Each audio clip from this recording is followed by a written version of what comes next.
इस वीडियो के बाद आप एरेज को एक्सप्लेन कर पाएंगे, जावास्क्रिप्ट में एरेज को डिफाइन कर पाएंगे, पुश मेथड और पॉप मेथड को एक्सप्लेन कर पाएंगे और एग्जाम्पल की हेल्प से ये एक्सप्लेन कर पाएंगे कि एरे में फॉर ऑफ लूप को कैसे यूज करते हैं। It is time to discuss one of my personal favourite topics और वो है एरेज।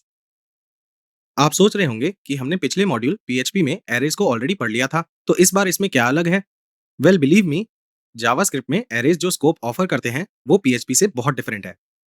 हम एरेज के शॉर्ट और क्रिस्प इंट्रोडक्शन से शुरू करेंगे, ये देखने के लिए कि अभी तक हमें एरेज के बारे में क्या पता है।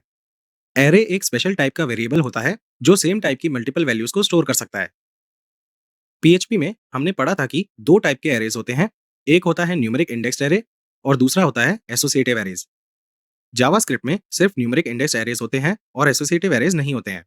पिछले टॉपिक में हमने जिन ऑब्जेक्ट्स को डिस्कस किया था वो एरेज की तरह बिहेव करते हैं, पर वो एरेज से ज्यादा एडवांस होते हैं। We will come to that in a while in this video. अब इससे पहले कि हम ये देखें कि जावास्क्रिप्ट में एरेज कैसे डिफाइंड होते हैं, here is a task for you. मैं आपको एक सिनेरियो दूंगा और आपको न्यूमेरिक इंडेक्स एरे को डिफाइन करना है using PHP which you have already learned. Variable name modules है और इस एरे के अंदर वैल्यूज को स्टोर करने के लिए आप उसे इस ट्रेनिंग के पहले 4 मॉड्यूल्स के नाम दे सकते हैं, जैसे HTML, CSS, बूटस्ट्रैप और DBMS। आप इन्हें लिखने के लिए वीडियो को पॉज कर सकते हैं और फिर हम करेक्ट आंसर्स को मैच करेंगे। तो आपने पीएचपी को यूज करके शायद ऐसे एरे को डिफाइन किया होगा। अगर हमें जावास्क्रिप्ट को यूज करके सेम एरे को डिफाइन करना है तो सिंटैक्स काफी सिंपल है और ये ऑलमोस्ट पीएचपी के जैसा ही है। पहले हम लेट कीवर्ड को यूज करके वेरिएबल को डिफाइन करेंगे और फिर स्क्वायर ब्रैकेट्स के अंदर हम कॉमास से सेपरेट करके उन वैल्यूज को डिफाइन करेंगे जिन्हें हमें स्टोर करना है। जावास्क्रिप्ट में एरे को डिफाइन करने के लिए हम एरे कीवर्ड को यूज नहीं करते हैं जैसा पीएचपी में करते थे। लेकिन पीएचपी जावास्क्रिप्ट में भी एरे में जो भी वैल्यू स्टोर होती है वो एक पर्टिकुलर एरे इंडेक्स को कॉरेस्पॉन्ड करती है, स्टार्टिंग फ्रॉम 0।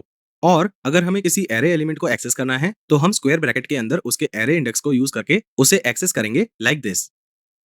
तो modules square bracket open 0 square bracket close से हम पहले एरे एलिमेंट को एक्सेस कर पाएंगे जो HTML है। Modules square bracket open 1 square bracket close से हम CSS को एक्सेस करेंगे एंड सो ऑन।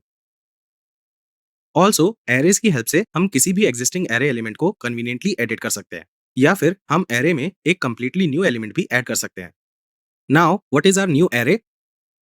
वेल हमारे पास अब दो बूटस्ट्रैप हैं, एक इंडेक्स 1 पर है और दूसरा इंडेक्स 2 पर है और इंडेक्स 4 पर हमारे पास एक न्यू एरे एलिमेंट PHP है। ये कुछ बेसिक स्टफ था जिससे आप ऑलरेडी फेमिलियर हैं। Now it is time to dive deep into arrays और सबसे पहली चीज जो हम पढ़ेंगे वो है कि एरेज आर ऑब्जेक्ट्स। जावास्क्रिप्ट की हेल्प से हम ऑब्जेक्ट्स को यूज करके एरेज को डिफाइन कर सकते हैं। इसका सिंटेक्स सिंपल है, हम जैसे न्यू ऑब्जेक्ट को क्रिएट करते हैं वैसे ही हम एरे को डिफाइन करते हैं और सारे एरे एलिमेंट्स को हम आर्ग्यूमेंट्स की तरह पास करते हैं। यहाँ पर ऑब्जेक्ट कीवर्ड की जगह हमारे पास एरे कीवर्ड है। यहाँ एरे नाम का क्लास या फंक्शन कंस्ट्रक्टर होना चाहिए। इसका ये भी मतलब है कि इस केस में एरे टाइप के सारे ऑब्जेक्ट्स इंक्लूडिंग मॉड्यूल्स कुछ स्पेसिफिक प्रॉपर्टीज और मेथड्स को कंटेन करेंगे। इनफैक्ट जावास्क्रिप्ट में एरेज प्योर ऑब्जेक्ट्स होते हैं। It just allows us to define and use as primitive for easier use. अगर हम एरे को प्रिमिटिव की तरह डिफाइन करते हैं, it is still an object जिसका टाइप एरे होगा and can be use as one.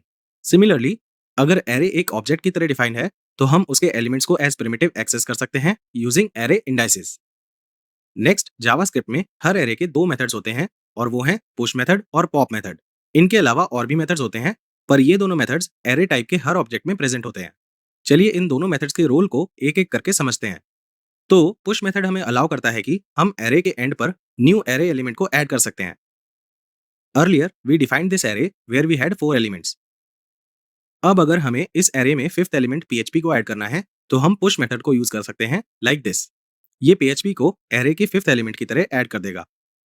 Next हमारे पास पॉप मेथड है। ये एरे के लास्ट एलिमेंट को फेच करता है और फिर उसे एरे से रिमूव कर देता है। तो कुछ देर पहले हमने इस एरे में एक न्यू एलिमेंट ऐड किया था।